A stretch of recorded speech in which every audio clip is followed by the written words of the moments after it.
আসসালামু আলাইকুম প্রিয় দর্শক, দর্শকের কথা অনুষ্ঠানে আপনাদের স্বাগত জানাচ্ছি। আমি প্রথমে যে মতামতটা পড়ছি, এটা লিখেছেন মিস্টার রাহাত আহমেদ। তিনি বলেছেন, কে বলছে বিএনপির সাথে প্রতিদ্বন্দ্বী নাই? NCP is enough. বিএনপির সব টাকা খাওয়ার লোক সমাগম। ফেয়ার ইলেকশন হলে সারা বাংলাদেশের জনগণ এনসিপির উপর ঝাঁপিয়ে পড়বে। জনগণের মাইন্ডসেট বিএনপির এগেনস্টে, মানেই হলো এনসিপি। উনি কিন্তু একটা আসলে আমি বলি নতুন একটা কথা বলেছেন। এনসিপি যে বিএনপির প্রতিদ্বন্দ্বী, সেই কথাটা আমি আসলে ভাবিনি। উনি ভাবছেন যে জনগণ বিএনপির বিপক্ষে, অতএব এন্টি বিএনপি ভোটগুলো এনসিপি পাবে। তারপর মিস্টার হিলাল লিখেছেন, বিএনপির লোকজন চুরি ডাকাতি ছিনতাই চাঁদাবাজি জুলুম করতেছে। এই কথাটা এই কন্টেন্টে আমিও করেছিলাম এই ধরনের কথা। বখতিয়ার আহমেদ রানা লিখেছেন, বর্তমান সরকার আবার এমন একটি ঘটনা ঘটাবে বা এমন পরিবেশ সৃষ্টি করবে যাতে জুনেও নির্বাচন না হয়।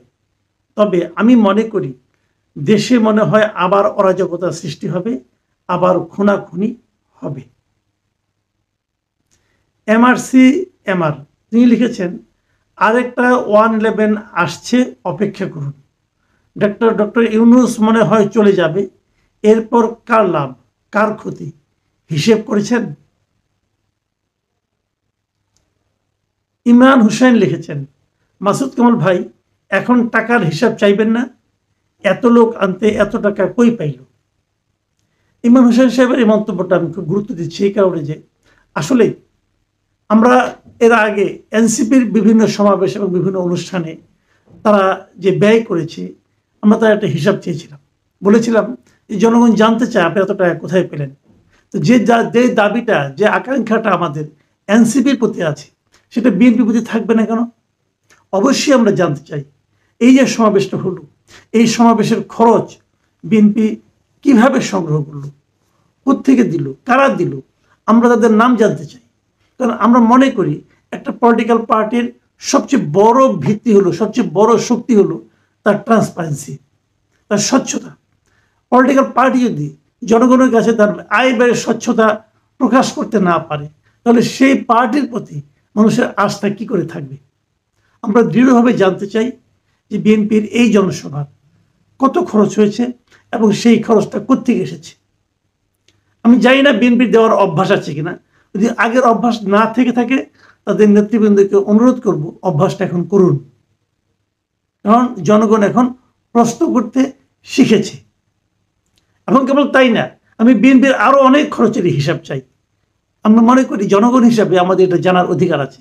আমরা জানতে চাই যে বিএনপির অন্যান্য যে খরচ, অফিসের খরচ, বিএনপির চেয়ারপারসন যে বাড়িতে থাকেন সেই বাড়ির খরচ, এবং এটাও জানতে চাই তারেক রহমান যে বিদেশে থাকেন, ইংল্যান্ডে থাকেন, সেখানে তার খরচ কে যোগায়? নিশ্চয়ই উনি চাকরি করেন না।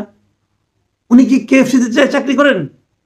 আমার তো মনে হয় না। তাহলে ওনার খরচ কে যোগান? এই সমস্ত খরচের হিসাব আমরা জানতে চাই, এবং কেন যোগান সেটাও জানতে চাই। আমি মনে করি এই সমস্ত প্রশ্ন করার অধিকার জনগণের আছে, এবং বিএনপি যেহেতু আগামীতে ক্ষমতায় যেতে চায়, বিএনপির উচিত হবে এই সমস্ত প্রশ্নের জবাব দেওয়া। মিস্টার ইমরান হোসেন একটা গুরুত্বপূর্ণ প্রশ্ন উত্থাপন করার জন্য আপনাকে অনেক ধন্যবাদ।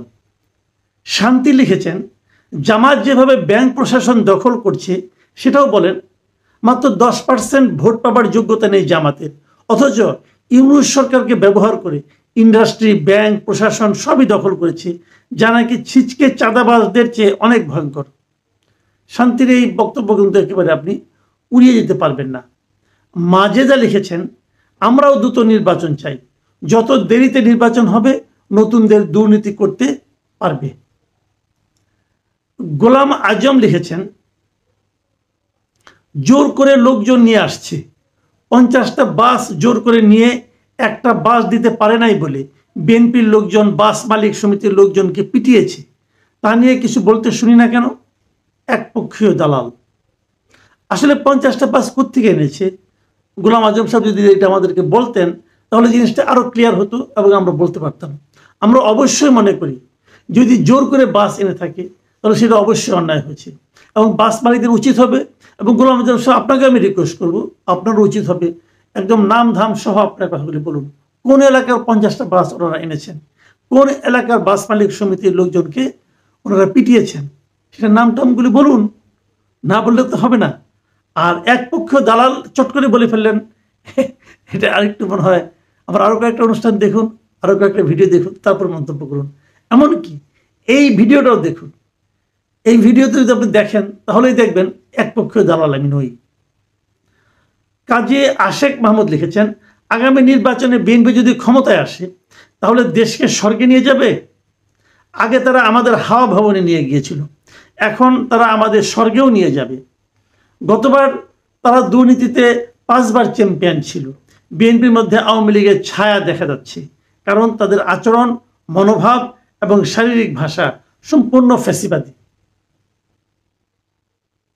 ডাক্তার বিশ্বাস সাইকিয়াট্রিস্ট তিনি লিখেছেন, আপনাদের মতো নীতিহীন সাংবাদিকরাই এই চরিত্রহীন চাঁদাবাজ বিএনপির পক্ষে সাফাই গেয়ে যাচ্ছে।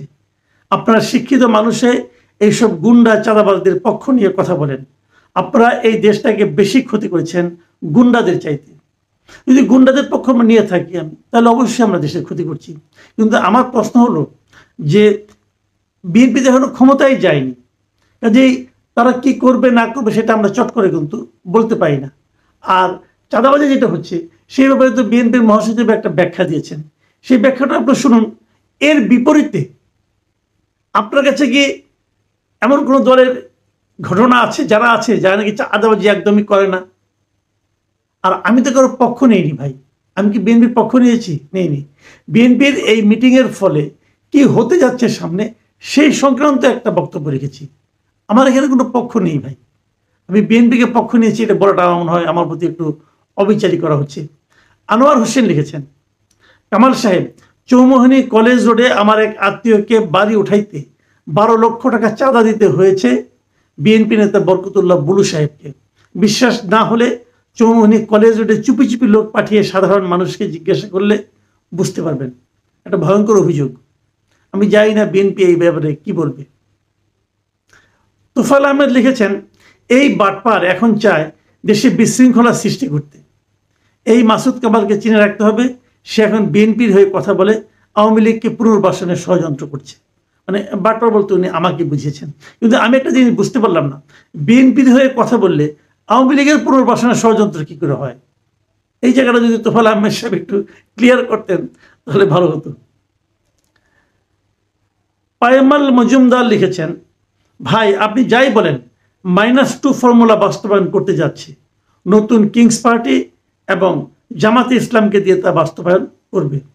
এই কথাটা আমিও শুনেছি, অনেকেই বলা বলি করছেন যে আবার নাকি নতুন করে -2 ফর্মুলা বাস্তবায়নের চেষ্টা হচ্ছে। আবু সাইদ লিখেছেন, মাসুদ সাহেব আজকে দেশের এই অবস্থার জন্য আপনারাও দায়ী, কারণ ইউনূস সাহেবকে আপনারা এত তৈল মাজন করেছেন, এত গুণগান করেছেন, যা আজকে দেশ ও জনগণকে মূল্য দিতে হচ্ছে। মনে রাখবেন, কোনো মানুষকে শতভাগ বিশ্বাস করা একটা পাগলামি ও বোকামি। মাইমুন আক্তার লিমা লিখেছেন, চাঁদাবাজির দায় বিএনপির নয় সরকারের, কারণ জনগণের নিরাপত্তা দেওয়ার দায়িত্ব সরকারের, বিএনপির নয়। এটা একভাবে ঠিক, আরেকভাবে আংশিক ঠিক আমি মনে করি। কারণ আমি মনে করি সরকারের অবশ্যই দায়, কিন্তু বিএনপি যে একটা বড় রাজনৈতিক দল, তারও তো কিছু প্রভাব আছে। নিজের দলের লোকদেরকে তারা নিয়ন্ত্রণ করতে পারছে না কেন? এটাও কিন্তু একটা গুরুত্বপূর্ণ প্রশ্ন। এই দায় বিএনপি একদম এড়িয়ে যাবে এটাও ঠিক নয়।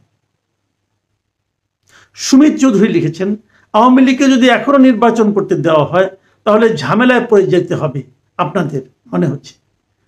আওয়ামী লীগকে নির্বাচন করতে দিলে কি হবে জানি না, কিন্তু আমাদের ঝামেলায় পড়তে হবে কেন বুঝতে পারছি না। আমি কে? আমি কোন দলে ভাই? আমি তো কোনো দল করি না। শামীমারা লিখেছেন, বিএনপি নিজের নেতাকর্মীদের সামলাতে না পেরে এখন প্রশাসনের ঘাড়ে দোষ চাপানোর অপচেষ্টা করে লাভ নাই। মির্জা ফখরুল কি ভারত সামলাবে, না নেতাকর্মী, নাকি নিজের শরীর? কিছুদিন পরপরই তো তিনি চিকিৎসাধীন থাকেন। ক্ষমতার লোভ সামলানো বড় কঠিন। রাজন তানভীর লিখেছেন, এটি শেষ মন্তব্য। তিনি লিখেছেন, মাসুদ ভাই আপনি কোন পক্ষে জাতি জানতে চায়? মিস্টার রাজন তানভীর, আমি বলি নেই, আমি আগেও বহুবার বলেছি, আবারও বলি, আমি কোনো রাজনৈতিক দলের পক্ষে নই। কোনো রাজনৈতিক দলের সঙ্গে আমার কোনো সম্পর্ক নেই এবং কোনো রাজনৈতিক দলের আমি সমর্থকও নই, কর্মীও নই। কাজে আমাকে কোনো রাজনৈতিক দলের পক্ষে কিনা এটা জানতে চাওয়াটা অবান্তর।